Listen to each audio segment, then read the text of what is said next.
All right, advanced cameras. So what do you call a more professional term for a headshot? You guys ever play any Call of Duty or first-person shooter games? That's not what we're talking about here. That's too bad. It's not a headshot. It's a close-up. So if you have it just basically the face, that's called a close-up.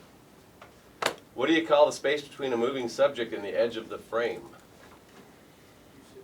What do you call that, Brock? Yeah, Brock. You know that one. Yeah, Brock. Brock's a TV2 student. What do you call the space here between a moving subject and the edge of the frame? Lead row. It is lead room. So you always want to have some lead room. Imagine you're shooting a soccer game and someone's running down the field and they're going to score, but you can't really see where the goal is, so you have no idea where they are on the field. And they're running, and then they score, and you hardly see anything. So what you want to do is you want to have the guy, like the airplane, you want to have the guy have a little bit of space between him and the edge of the frame. In this particular case, that's really good because you have a lot of space there. Okay, if that's lead room, what's this one? Give you a hint. That's a person's what? Headroom. Just like Goldilocks. That's too little. That's too much. Anyone know who that is? That was her about 15 years ago. Mrs. G. Yeah, you got it. That's Just kidding. not what he said. She actually did work for me about 15 years ago. That one's just right. A little bit of space there. Big brain. For extra points, it's not anywhere on your study guide. What is this called? It really is a thing. What is it? Nose room. Nose room. It really is a thing. No way. Maybe if you said Okay, it that louder. previous one was a close-up. So what's this then? What's an ECU? Yep, extreme close-up. Very good. Dennis got it. Okay, what is the rule of thirds? It's like playing tic-tac-toe. With their eyes. Yep. So tic-tac-toe has these axis points. You remember kind of like the X and Y axis. And if you put the subject right in the middle, X gets the middle square, you are breaking the rule of thirds. Supposedly, aesthetically, it looks better to have the subject over on one of these axis points. So I could have like, like I got a boa constrictor coming down, and there's his head right there. That would also work. So if you care, and in some cases you should, you want to move your subject over to one of those axis points. By the way, where are the eyes? They're right there. On the left. Yes. Can you scroll back up? Let me show them where she's standing in a ditch. All right, this is a rookie mistake, and I see it all the time. I don't know what it is. It's just something in your nature. When you're first starting to film, half of you, for some reason, will always put their face just kind of like here, or maybe even in the center, but there's always too much headroom. I don't know why that is. It's a mystery to me. I'm going to ask some psychologists, why do people do that? But at any rate, the eyes should also kind of go on that third line, the axis point or the axis line, or whatever you want to call it. So that is correct. Okay, the shot that frames the subject from head to toe, what do you call that? That is a full shot. You guys can spell all these words, so I'm not writing them. All right, so that's a full shot. It's also kind of technically a long shot because you're shooting from a distance, but head to toe. The shot that frames, or that has all the subjects in the frame, It's a Forrest Gump. Yeah, that is. that's the Forrest Gump shot. So he's going to share a box of chocolates with the other subject that's all the way over there. So all the subjects are in the frame. It would not be a wide shot if I just zoom in on him. A shot that requires two cameras to cover two people speaking to each other. Anyone know what that is? I usually demonstrate this, but for the purposes of this video, I'm not going to take the time. You have a person here, you have a person here. These are their mouths, they're talking, okay? So you have a camera that films kind of past this person to see this person talking, and then you have a camera over here that sees the return Why talk. can't What is an OTS? I basically just said it if you were listening, sort of. That part of my body, over the shoulder shot. So it's the same kind of idea. You see it right there. We're looking at why he's so serious. That frames it so that you're in perspective. If you just see him, maybe you don't know who he's talking to. So I like over the shoulder shots. Well, I a think lot. you can tell who he's talking to because of the. You can tell in this case, but if you just saw him, you couldn't. That's Batman. You I could watched probably that movie last night. It was so good. Who knows what that letter is?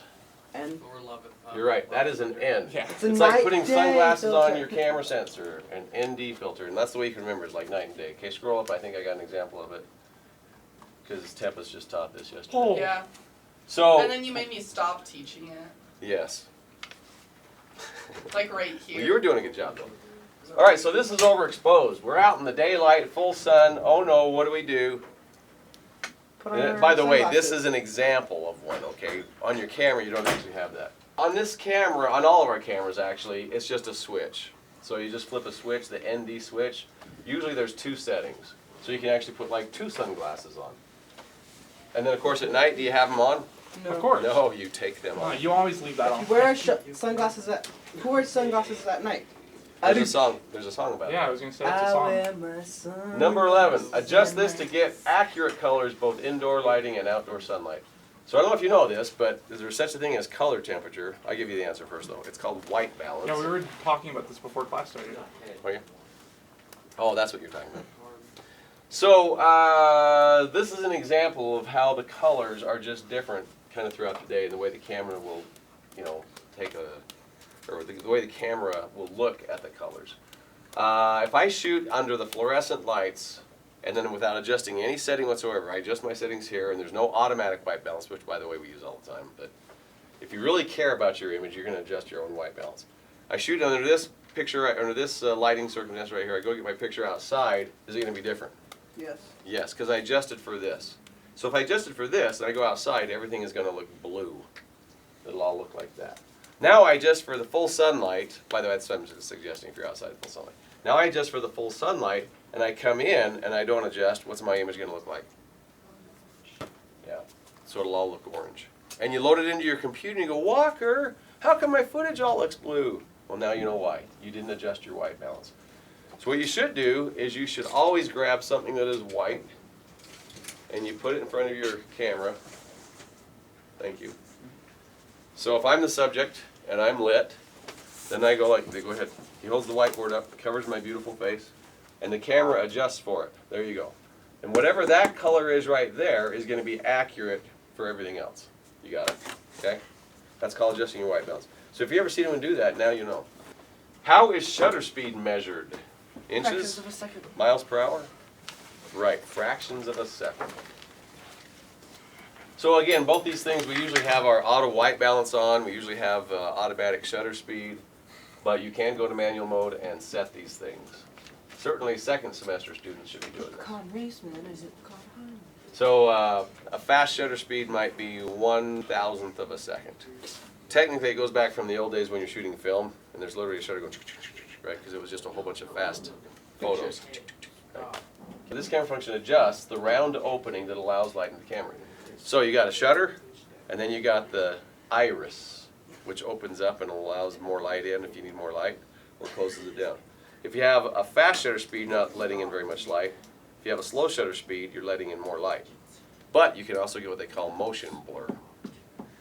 Okay, so those are the two things you adjust for how much light you want in.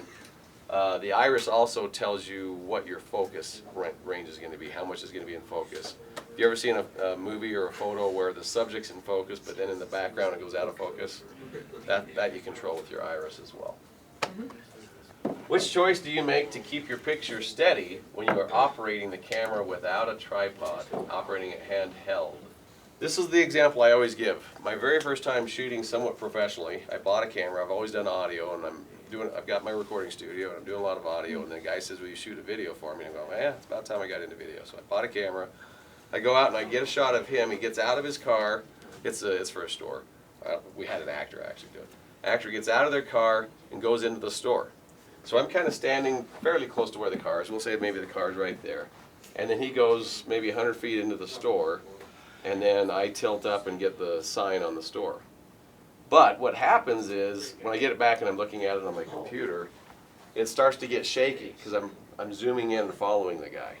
And it gets shaky, and I go up and I get the image of and I go, oh crap, I just ruined my first commercial shoot. So I called up my videographer buddy and I said, what am I doing wrong? How come the image is shaky? And he says, did you use a tripod? I go, no. And he goes, well, that's why. What did you do? And I told him, he says, you can't. If you want it to be shaky on purpose, that's fine. But no one can hold a camera that still and zoom in on something 100 feet away. You'll just get a little bit of shake. That's what it is. So if you don't have a tripod, you got to be close to your subject. Bottom line on that. Okay, that's it for advanced camera.